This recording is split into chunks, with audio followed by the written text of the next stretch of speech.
No se trata de un pedazo de tierra, sino de un tejido social donde se da la vida, donde hay obviamente relaciones de poder, pero que a esas relaciones de poder hay que salirle colectivamente, si no vamos a seguir en lo mismo. Radio Sabia, vivencias de cuidado y sanación del cuerpo territorio. Un espacio de escucha para resonar el buen vivir.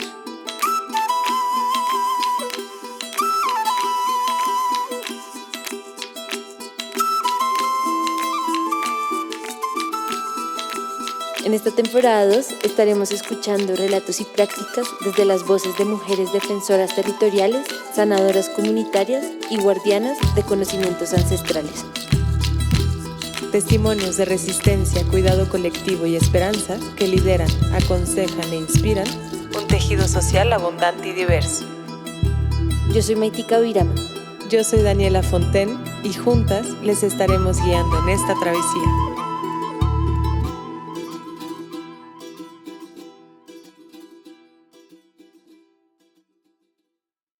Los colonizadores europeos llegaron en barco, cruzaron el océano, se perdieron y la tierra firme de una isla caribeña los acogió con su calor salado. Fue en ese encuentro entre una isla y un barco donde empezó una larga relación entre continentes, un encuentro de memorias e historias, una lucha de poder, una violencia innombrable. Somos, de muchas maneras, herencia de esa historia de encuentro y somos también libres de renombrarnos, de honrarnos desde nuestras múltiples lenguas y expresiones. Somos territorio montaña, desierto, sierra, isla. En este episodio hablamos con Ochi Curiel, activista, profesora miembro fundador de la Batucada La Tremenda Revoltosa y teórica del feminismo antirracista decolonial. Hablamos con Ochi sobre las heridas coloniales en Abya Yala, las propuestas del feminismo decolonial y la sanación como una apuesta colectiva para la construcción de otros mundos posibles. Este episodio es un poco diferente a los anteriores. Hablamos de algunos conceptos teóricos e intentamos desmenuzarlos en una apuesta de construcción del conocimiento y resonancia entre saberes. Bueno, pues yo soy Ochi Curiel Pichardo, nací en República Dominicana, tengo aquí en Colombia ya 15 años, soy activista feminista decolonial que viene fundamentalmente de un activismo antirracista, lesbofeminista también, y además soy música.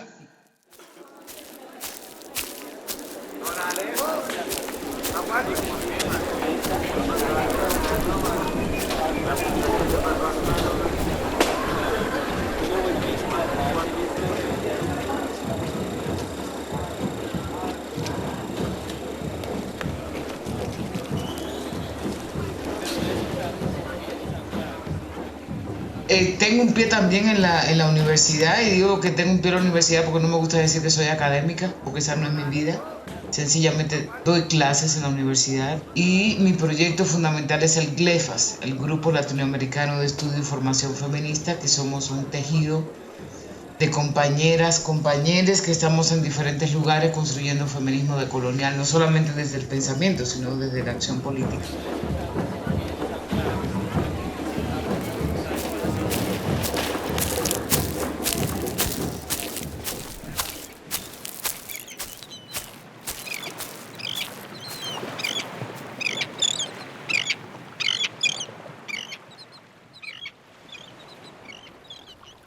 Yo vengo de la isla donde fue el primer laboratorio y experimentación del colonialismo. Vengo de una familia materna fundamentalmente donde en un contexto donde se negó la negritud todo el tiempo, mi familia estaba orgullosa de su negritud. Mi madre, mi abuela, mis tías, mis tíos. De hecho se llamaban los negritos de la esquina porque vivían en una esquina. Y eso en Dominicana es muy revolucionario frente a la lógica hispanófila, ¿no? Que la gente siempre quería soñar con ser de la madre patria España. Y eso a mí me implicó muchísimo reconocerme como una mujer afrodescendiente. Ahí empezó todo. Entonces para mí el Caribe ha sido fundamental y tanto así que también en mis investigaciones están dedicadas al Caribe, sino porque me interesa hacer activismo político allá, ¿no? Para descolonizar también ese Caribe que ha sido tan, primero que ha sido tan invisibilizado en la historia de la modernidad, a pesar de que sin el Caribe no se puede entender la modernidad. Y dos, porque el Caribe fue uno de los primeros lugares también de las resistencias fundamentales, por ejemplo, como la Revolución Haitiana y las primeras luchas cimarronas, ¿no? Entonces, por supuesto que yo soy súper caribeña, ese territorio para mí es fundamental en mi vida, en mi pensamiento y mi acción política. Desde el Caribe, Ochi, junto con Yuderquis Espinosa y más compañeras, iniciaron el pensamiento y la práctica del feminismo decolonial. Para comprender lo que esto significa, quisimos primero profundizar en qué es la colonialidad. Ochi nos cuenta más. Desde chiquititas y chiquititos estamos estudiando historia desde una memoria, por ejemplo, que nos dijo que Colón descubrió América, ¿no? Y eso lo vamos repitiendo durante años, durante generaciones, y todo lo que implica de decir Colón descubrió América, ¿no?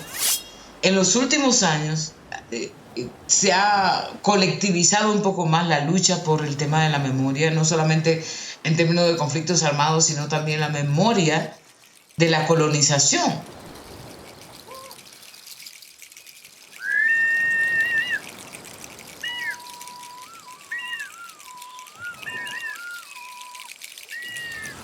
O sea, a propósito de los 500 años que celebraron los estados y la Iglesia Católica sobre el descubrimiento de América o la evangelización, como le llamaron, o el encuentro de cultura, etcétera, ahí empezó a instalarse en esta región otra narrativa de que lo que hubo fue un genocidio. Lo que estamos viendo hoy con los megaproyectos, con la minería, con todo eso, es más o menos exactamente la misma lógica que empezó en 1492.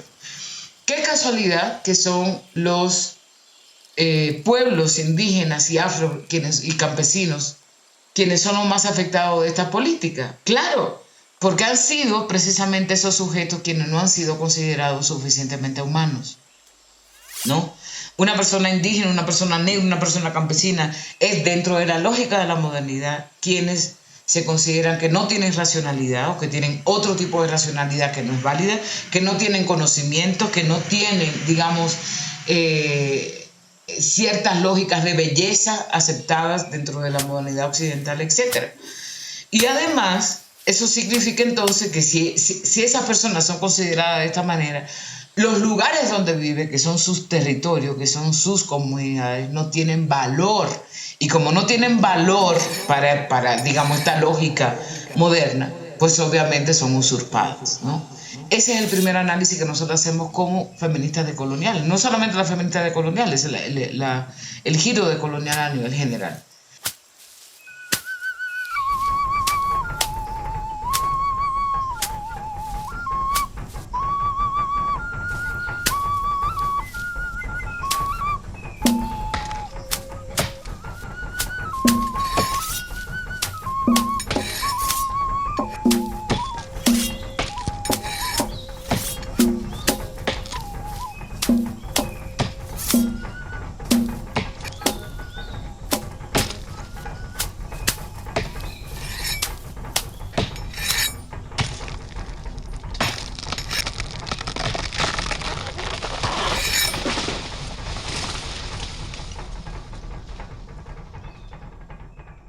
¿Por qué están asesinando a la mayoría de los líderes sociales, tanto en Colombia como en toda Villayala, que son afro, que son indígenas, que son campesinos?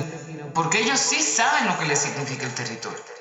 No en términos de mercancía, como lo diría la lógica capitalista, sino que es un tejido social, ¿no? Ese tejido social es donde nacieron, donde crecieron, donde está el río, donde está la montaña, que le da vida, que le produce, digamos, ahí sí buen vivir, ¿no?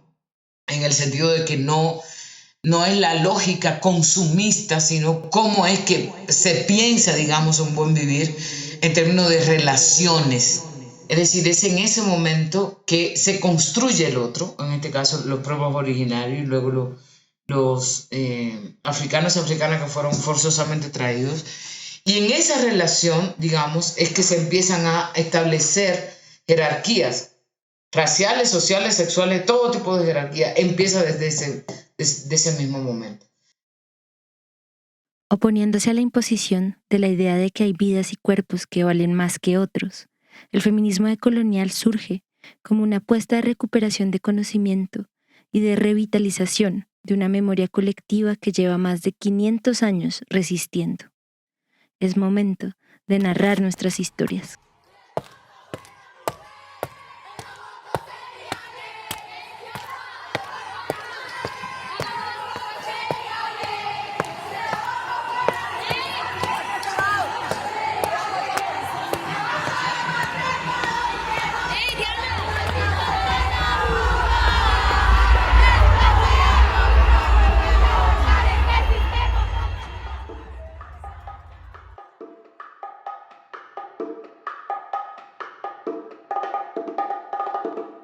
Entonces, ¿qué es el feminismo decolonial?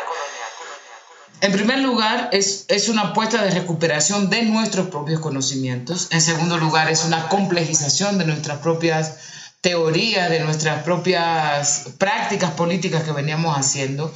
En cuarto lugar, es un cuestionamiento al feminismo blanco que asume las mujeres como homogéneas, ¿no?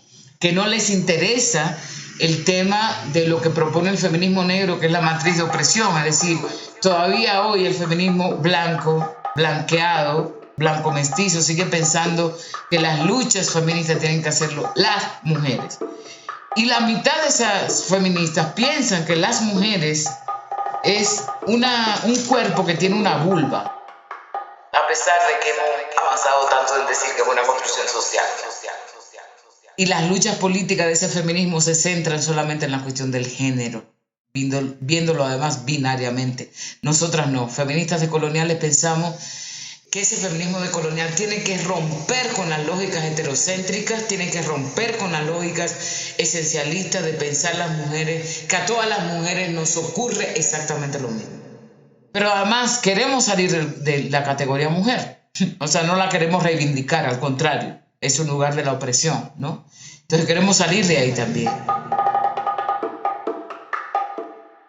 El feminismo decolonial no solamente se centra en una acción política que sea estilo ciertos movimientos sociales como el sindicalismo, como la izquierda, que es así todo una caja de herramientas cerradas en cómo tienen que hacerse las asambleas, las formas del hacer. Nosotros creemos en el arte, por ejemplo, como un elemento central para hacer política.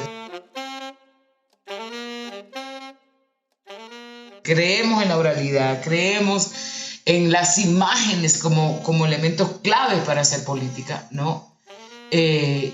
Descentrar, digamos, las representaciones históricas que se han tenido sobre nuestros territorios, sobre nuestras comunidades. Hacemos un análisis geopolítico que no solamente se centra en el Estado-Nación. Eso es muy importante. Nuestro objetivo político es la liberación.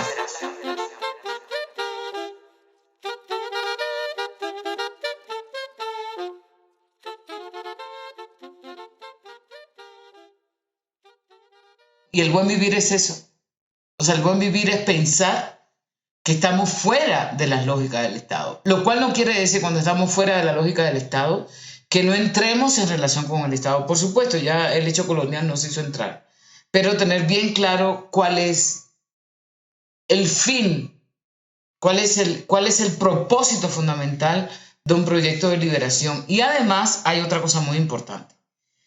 Ese proyecto de liberación va a ser construido y está siendo construido por mucha gente, no solamente ni por las mujeres, ni por los indígenas, ni por los afro.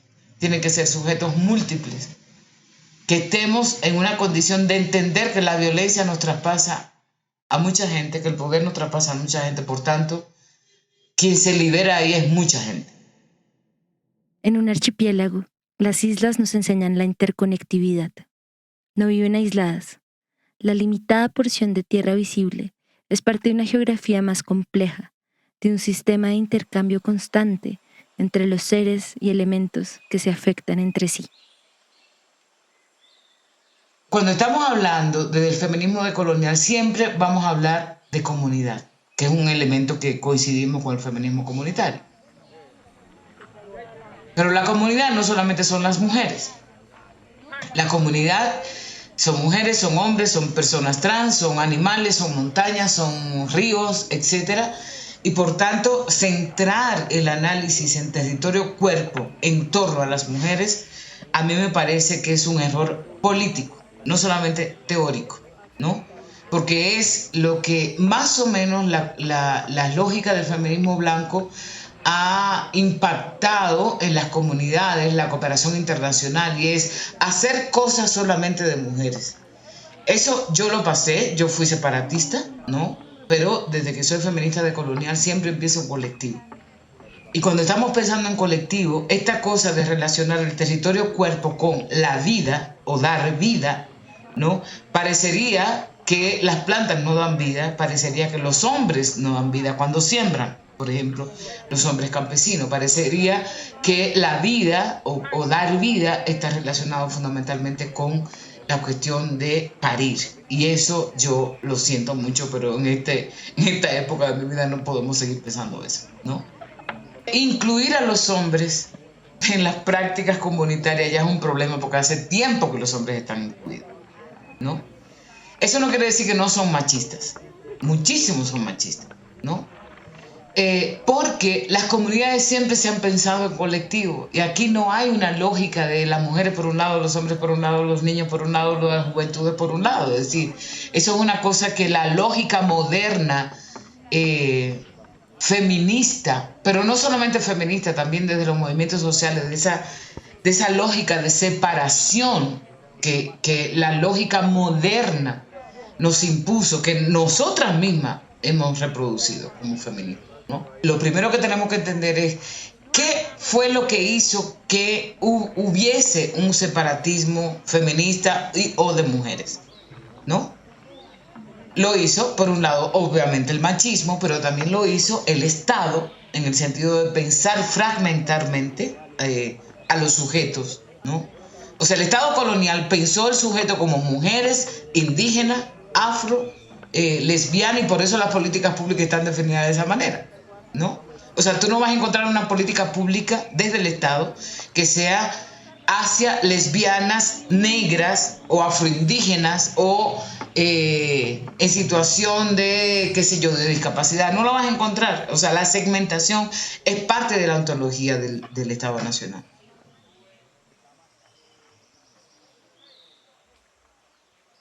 Hay una herida profunda que sangra cotidianamente en estas tierras.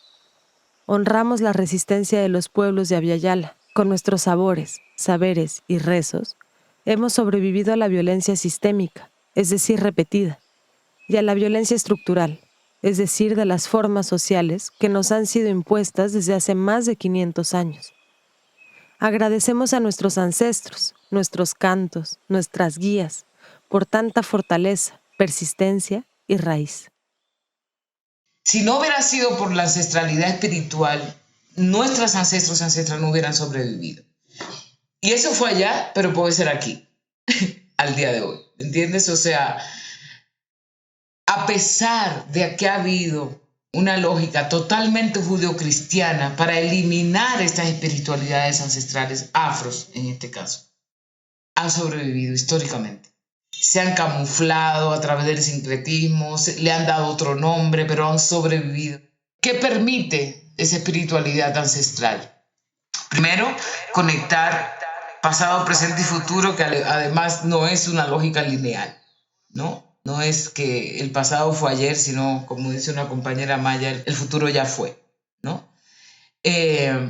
Entonces hay una lógica espiral, si quieres, circular de lo que es el presente, pasado y futuro. Cuando tenemos ancestras y vamos haciendo ancestras a seres que ya no están con nosotros y nosotras, pues se convierte en un referente de luchas políticas, ¿no? Desde los cimarrones hasta el día de hoy, las compañeras y compañeros que han caído en estas luchas, como Berta Cáceres, por ejemplo, que ha caído o que la han asesinado precisamente por defender ese territorio y esas comunidades.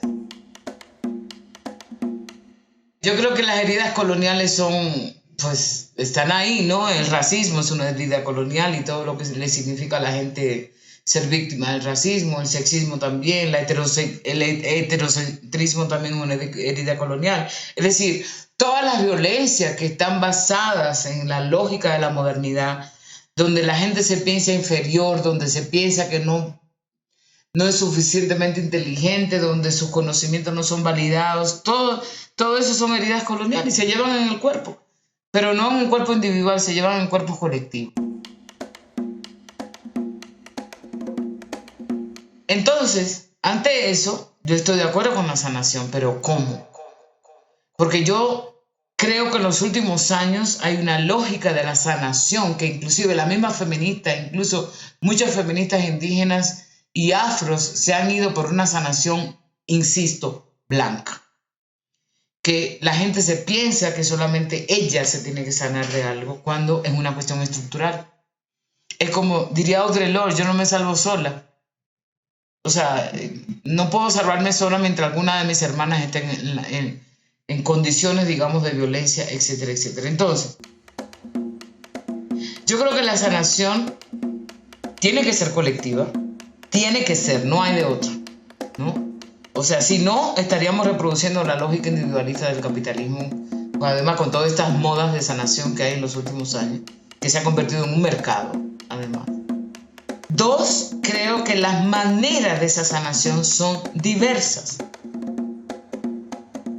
Por ejemplo, yo siempre he dicho que mi mejor lugar de la sanación es el tambor, ¿no? O es la música, por ejemplo. ¿No? Pero no, es decir, cuando yo estoy con la batucada, cuando estoy tocando tambores, cuando estoy haciendo música con mi gente, o sea, no hay depresión alguna que se acerque, aunque eso es un proceso largo, pero lo que quiero decir es que ¿cómo descentrar una visión de la sanación que no sea blanca? Y cuando blanca me refiero aquí no es un asunto solamente de color de piel, sino una sanación que además nuestros pueblos han tenido siempre.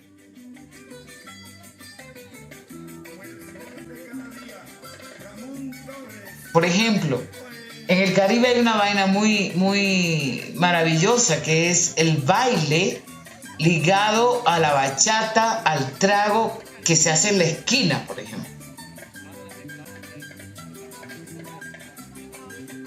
¿No? Que viene la gente vecina, que vienen los amigos, que la gente toma una cerveza, pero a la vez estás escuchando un merengue, estás escuchando una bachata. Eso es sanación para mí.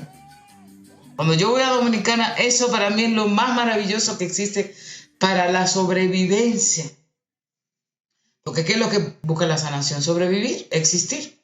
Como decía Alice Walker, la alegría es la mayor resistencia que podemos tener. Y el Caribe es eso.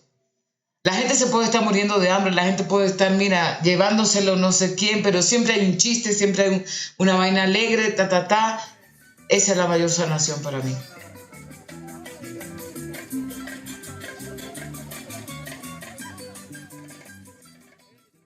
Con el calentamiento global, las islas son los ecosistemas más amenazados por el crecimiento del mar y la pérdida de diversidad ecosistémica.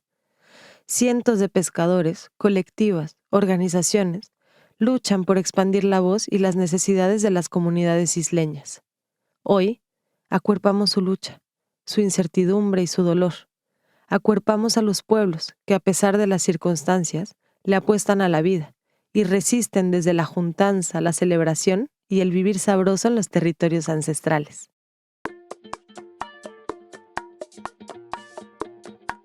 Yo creo que tenemos que fortalecer cada vez la idea de la comunidad. Y esa comunidad no tiene que ser rural.